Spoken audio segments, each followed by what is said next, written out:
She takes in a deep breath, studying the maps that lay scattered in front of her.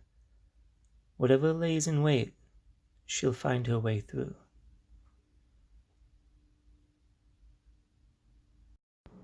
She bursts through the entrance, blindly tossing her spear. It hits a crack in the stone floor. Everything shakes as tables and chairs topple into an ever-widening trench. However, even as the quaking stops, the rumbling does not. And if she didn't know any better, it sounded like laughter.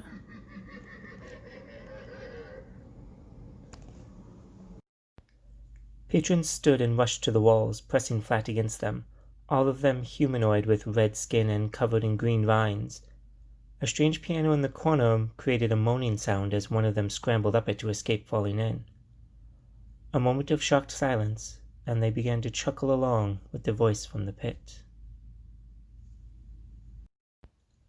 The adventurer pushed on the doors behind her, but they had become jammed in the shifting of the building and wouldn't budge. Turning to the pit, she glances from it to the lantern in her left hand. She didn't need it in this torchlit tavern, so she tossed it in. It revealed not an endless pit, but a large cavern full of strange trinkets. As the lantern landed with a shattering of glass, all the laughing stopped and the patrons whispered in unison, "Thank you." The patron slumped to the ground, limp and expressionless. As she slid along the wall around the collapsed tavern floor, she nudged them, but none reacted. Pulling open another door, a rush of cold air welcomed her to an ocean of water, contradicting the mountainside entrance she had just used. Waves splashed against islands of rock and pushed along floats of ice between them.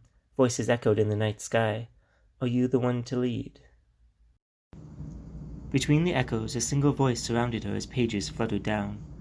All had the same dark silhouette imprinted on them, and from them the same voice spoke, repeated hundreds of times. "What is your purpose?" it asked in unison. "Seeking refuge from your flat and fake world?" She looked up to see the starry sky shattering, the cracks stretching down to the landscape around her. "Or do you come for riches?" The pages burst into silver coins, raining down onto her head.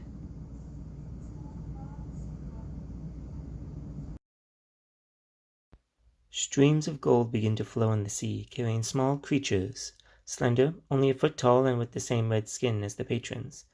They wash up onto the shore of the adventurer's small island. They tug on her pants to have her kneel. She hesitantly does. A few take her hands and lay them flat. Some take a few coins and place them in her right hand. Others pluck a flower and lay it in her left hand and close her fingers around it, crushing it. Your dreams have written your story. Will you choose to follow it? She opens her hand and stands to follow the petals as they float away. She steps into a familiar alleyway, but the two men replaced by the devil people. One plunges a dagger into the other. They return to their start positions, no blood to be seen. He stabs again, but this time the other man disappears in mist. Back to the position, and the building crumbles and crushes the man with the blade. Decisions, decisions. The edges of her vision warped and pulled back, now looking at the scene replaying itself through a glass ball. Around her, a void of blue. How long had she been there?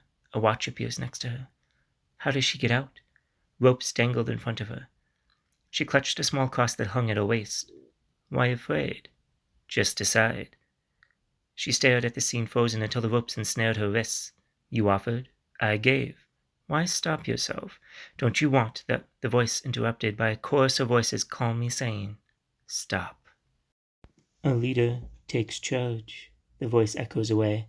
She opens her eyes to see the tavern she started in, the patrons still lying limp on the ground. Without closing her eyes, she opens them once again to see the tavern, but the patron across from her with eyes open, looking over the room. She opened them again and was floating by a glacier, and again to the view of a forest she had never seen. She opened all her new eyes to a world all her own.